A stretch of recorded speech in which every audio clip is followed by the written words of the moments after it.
Hello everyone.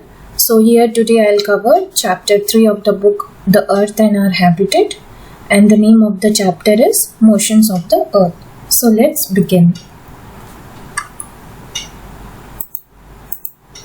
There are two types of motions, rotation and revolution of the Earth. So what is rotation? Rotation is the movement of the Earth on its own axis. As you can see in the diagram here, this is Earth. When it rotates on its own axis, it is called as, when it spins on its own axis, it is called as rotation. Okay. And what is the other motion of the Earth? It is revolution. The movement of the Earth around the Sun in a fixed path or orbit is called as revolution. As you can see here, this is the path of revolution of the Earth around the Sun. Okay, so this has been the most important two types of motions of Earth, which is rotation and revolution. Next is the axis of the Earth, which is an imaginary line, makes an angle of 66.5 degrees with its orbital plane. But what is an orbital plane? The plane formed by the orbit is known as orbital plane. As you can see in the diagram here, I have taken this diagram from the Ncert book textbook itself. This is the plane of the Earth's orbit, and this is the axis, line of axis of the Earth. Okay, here you can see North Pole as well as here you can see South Pole. So this particular angle is 66.5 degrees. Okay, so this is called as the this is the angle formed by the Earth's axis with the orbital plane. Okay, the Earth receives light from the Sun, as you all know.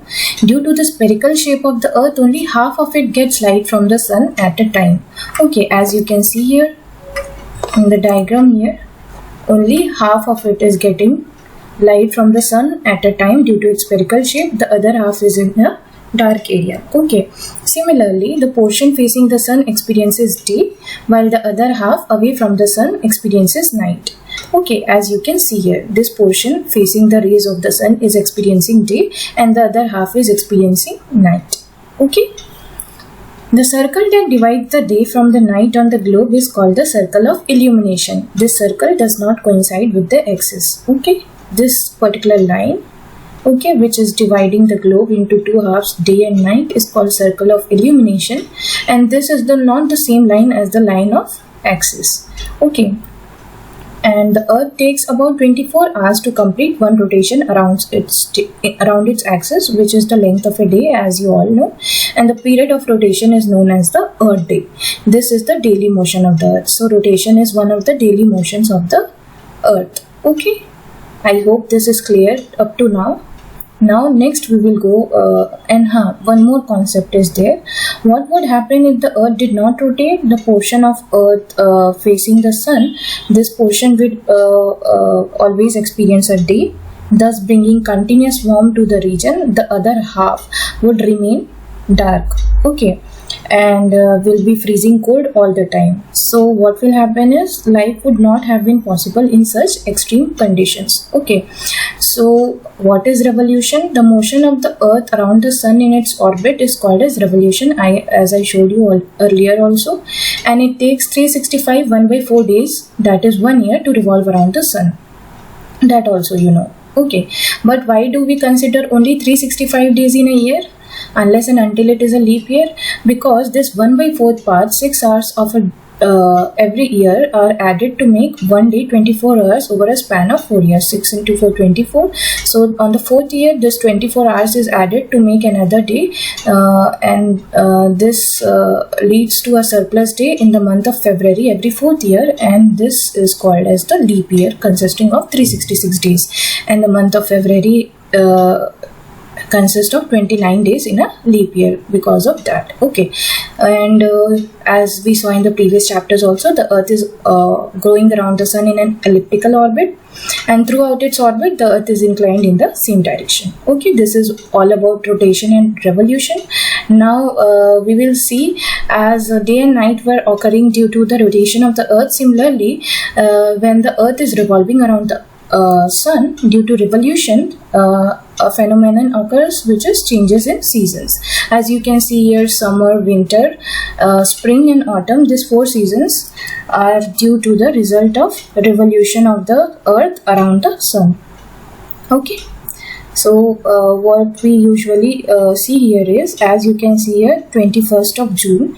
So what happens is the northern hemisphere is tilted towards the sun. The rays of the sun fall directly on the Tropic of Cancer. Okay, I'll show you proper with the with this diagram here, this enlarged diagram. So as you can see here, the rays of the sun fall directly on the Tropic of Cancer, and as a result these areas receive more heat. As you can see, these areas are receiving more heat. These areas near the poles receive less heat as the rays of the sun are slanting. Okay, so what happens is the North Pole is inclined towards the sun, and the places beyond the Arctic Circle here, as you can see, experience continuous daylight for about 6 months. Since a large portion of the northern hemisphere is getting light from the sun, it is summer in the regions north of the equator. Okay, this area north of the equator, this will have summer season. Okay, and the longest day and shortest night at these places occur on 1st of June. Okay, and at this time in the southern hemisphere, all these conditions are reversed. Okay, so it is winter season here. The nights are longer than the days, and this position of the earth is called as summer solstice. So when does summer solstice occur? On 21st of June. Okay, so you can see the contents of this summer solstice from this particular slide. So next we will go about and look at what is winter solstice, as we saw summer solstice. So you can see here on 22nd of December, we see a phenomenon called as winter solstice. So in this, what happens is the Tropic of Capricorn is receiving the direct rays of the sun as the south pole tilts towards it. I'll show you with an enlarged diagram here. Okay, this is 22nd of December, winter solstice. Okay, so what happens as the sun rays fall vertically on the Tropic of Capricorn? Okay, this is the Tropic of Capricorn, and the sun rays are falling from this left side directly. Okay, on the Tropic of Capricorn, a large portion of the southern hemisphere gets light. Reverse phenomenon as it was occurring in the previous concept of summer solstice. Okay, so therefore it is summer in the southern hemisphere with longer days and shorter nights. And what happens? The reverse happens in the northern hemisphere because it is in the darker region. Okay, so this position of the earth is called as winter solstice, and that's why you might have seen or might have heard that Christmas is generally celebrated in Australia in the summer season. Okay, because of its position in the globe, as you already know. Okay, so one more concept which is important here is about equinox. So what you can see about winter solstice from this particular slide. You can go through the contents. Okay, and what is an equinox? So at these two positions, the earth is experiencing a phenomenon called as equinox. That is on 21st of March and 23rd of September, the direct rays of the sun fall on the equator, as you can see. At this position, neither of the poles is tilted towards the sun, so the whole earth experiences equal days and equal nights. This is called an equinox. Okay, as you can see with another diagram here. Okay, this is the March equinox at this position, and this is the September equinox, and this is the elliptical plane. Okay, so what happens is on 23rd of September, it is autumn season in the northern hemisphere. Okay, you can see here.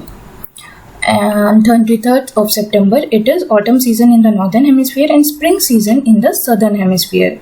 The opposite is the case in the 21st of March, when it is spring in the northern hemisphere and autumn in the southern hemisphere.